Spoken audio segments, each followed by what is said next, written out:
하이닉스에서 주요한 수익이 발생하는 바로 D램 그리고 낸드 플래시는 모두 193나노미터 이상의 빛의 파장에서 사용하는 포토레지스트를 사용하기 때문에 일본의 규제 품목에 해당되지 않는다고 말씀을 드렸죠. 자, 일본이 규제하는 193나노미터 미만의 포토레지스트 또한 이 실제를 알고 나면 별다른 타격이 없다는 것을 알 수 있습니다. 삼성전자는요, 현재 D램 생산 먼저 봤을 때 1ZNM으로 진입하는 과정에서는 ARF, 이머징, 그리고 멀티로 하는 패터닝 방식을 사용합니다. 한마디로 2번, 3번 나눠서 선폭을 좀 미세하게 만드는 방식인데요. 여기에는 증착 및 식각의 과정이 몇 번 더 반복되기 때문에 단가가 높아지죠. 그리고 1ZNM부터는 EUV 포토레지스트를 서서히 도입하기 시작하고 있는데요. 애초에 미세한 선폭으로 패턴을 그리고 그것을 깎아낼 수 있는 이런 방식입니다. 그런데 EUV 방식으로 제품을 전량 생산하기에는 아직 문제가 있습니다.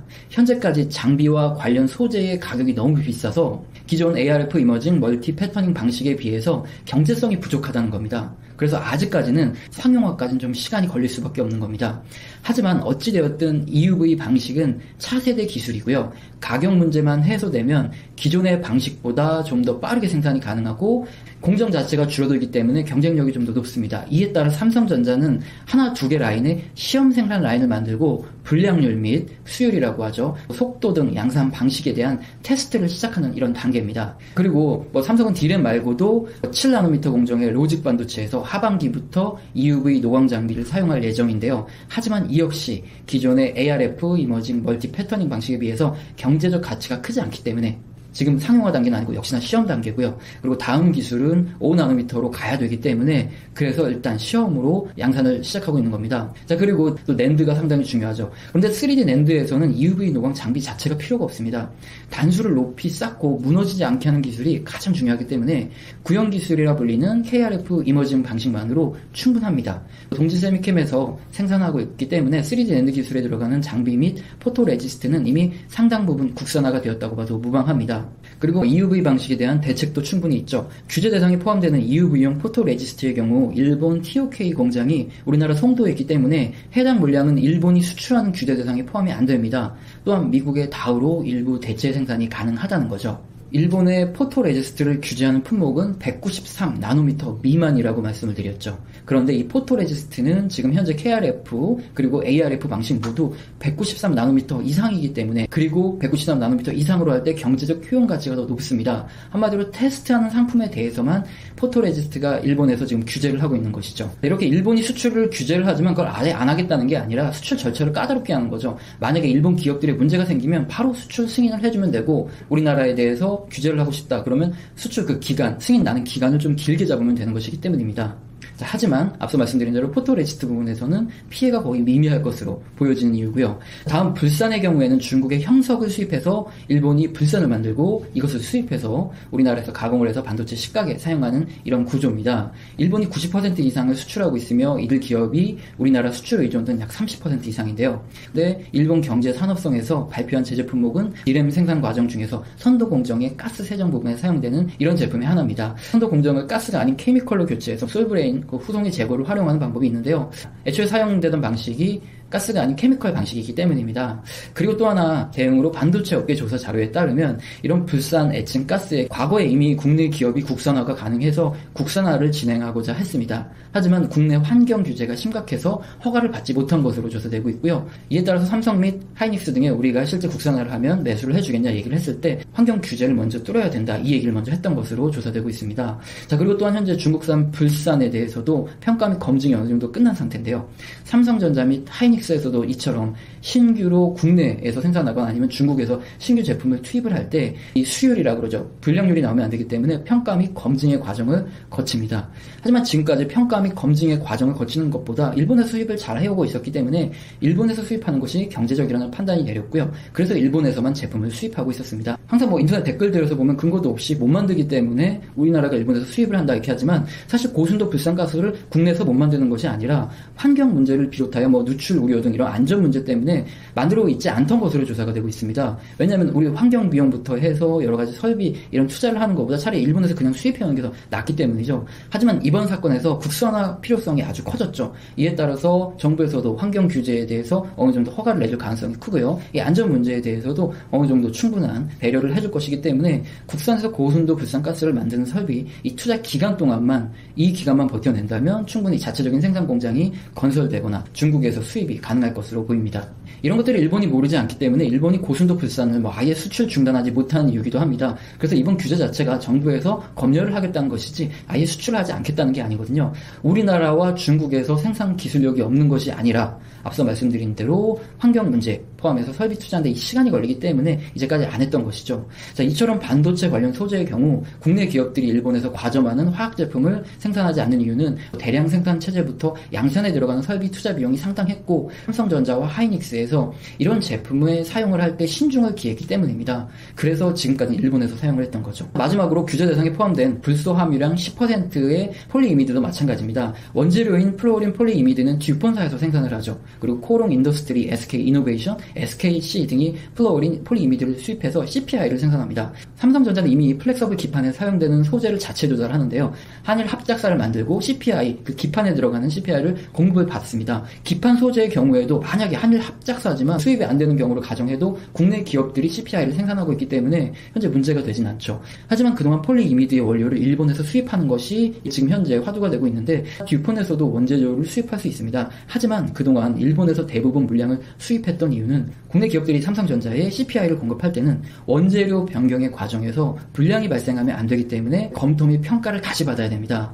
자, 그래서 지금까지 아무 문제 없던 스텔라, 모리타, 쇼와덴코 등 기존의 거래선을 변경하기가 쉽지 않았던 거죠. 하지만 이번 일본의 규제 영향으로 원재료 변경이 불가피하기 때문에 원재료 공급을 듀폰사로 변경하는 것이 가능합니다. 일본보다 거리가 멀기 때문에 단가가 일부 올라갈 영향은 있으나 생산에 큰 차질이 발생하지 않을 것입니다. 왜냐하면 아직 플렉서블 디스플레이 시장은 개화되지 않았기 때문에 수요 자체가 크지 않기 때문인 거죠. 자, 또 하나 플렉서블 OLED 증착 과정에서 쓰이는 PSPI의 경우에도 화소 경계를 구분할 때 쓰이는 소재인데 일본의 제품이 고품질이긴 하지만 현재 국내 소재 공급업체가 공급을 하고 있고요. 여기에 자금 투입만 되고 어느 정도 국산화가 가능한 품목입니다. 자, 게다가 대체 소재로 개발되는 UTG 울트라 신 글라스의 경우 커버 글래스 뿐만 아니라 기판에도 현재 대체가 가능한 상태라고 얘기가 나오고 있기 때문에 커버 글라스용 CPI 수요 소재는 크게 감소할 수 있어서 영향은 더 작을 수 있습니다. 자, 그리고 추가로 현재는 이 반도체 부분에서 D램과 낸드 플래시의 공급이 과잉하여서 재고가 상당히 많은 상황입니다. 생산량 감소로 반도체 가격이 상승할 경우 쌓아놓은 재고를 좀 더 비싸게 팔 수 있기 때문에 현재 우리나라 삼성전자 및 하이닉스 입장에서는 이 물량을 천천히 공급하면서 재고를 좀 더 비싸게 팔고 시간을 벌 수 있는 여유가 되겠죠. 자, 앞서 말씀드린 이 다양한 규제 품목에 대한 해소 방법이 해결되지 않으면 제3국을 통한 수입도 가능합니다. 예를 들어서 우리나라가 아니라 다른 나라를 통해서 우리나라로 다시 들여오는 거죠. 자, 이때는 약간의 비용은 발생은 하겠지만 일본 외에 해외 생산 기지를 둔 경우 또는 일본이 해외에 판매를 하는 경우 이것을 막지 못합니다. 또한 반도체 및 디스플레이를 사용하는 기업은 우리나라와 삼성전자만이 아닙니다. 미국과 중국의 IT 기업, 가전 생산업체 모두가 사용하고 있습니다. 현재 우리나라 점유율이 상당히 높고요. 대체가 불가능하다는 것. 자, 이 때문에 일본의 수출 제재는 미국과 중국도 피해를 보기 때문에 일본이 수출을 중단할 가능성은 높지 않습니다. 요즘에 관련된 내용이 나오면 국산화를 못한다, 국산화가 불가능하기 때문이다, 이런 근거 없는 얘기가 상당히 많은데요. 국산화가 가능하냐는 문제에 대해서도 이 금융업계 전문가들이 분석한 내용은 다릅니다. ARF, KRF는 대체 및 국산화가 어느 정도 이미 진행된 상태고요. 단지 EUV 레지스트는 지금 개발되는 신제품이라 국산화가 어렵습니다만 공정 자체가 아직 시작도 되지 않은 단계이고요. 국산화 또는 대체까지 시간을 충분히 벌 수 있는 단계입니다. 결국은 반도체 및 디스플레이 소재에 대한 국산화의 필요성이 절실해졌고 삼성은 일본을 대체할 기업들을 육성할 수밖에 없는 거죠. 뿐만 아니라 불산도 마찬가지고요. 그 다음에 폴리이미드도 전부 마찬가지로 현재 삼성전자와 SK하이닉스 등은 국산화를 상당히 서두르고 장려할 것입니다. 자, 이런 내용들은 제가 이미 7월 2일에 영상으로 제작을 해드렸고 7일 1일 증권업계 전문가들의 분석이 다 끝난 내용들입니다. 제 영상에서도 동일한 내용을 이미 설명을 드렸고요. 해당 그 영상에서 발표드렸지만 세부적인 공정과 내용들을 전부 설명드리려면 몇 시간을 해도 모자라기 때문에 그래서 쉽게 설명드렸고 규제가 된 품목들은 수요가 적거나 공정 변경 가능하고 가능하고 원재료 다변화도 가능하고 국산화가 가능한 품목들이 상당히 있기 때문에 일정한 시간만 번다면 충분히 국산화가 가능하다는 것입니다.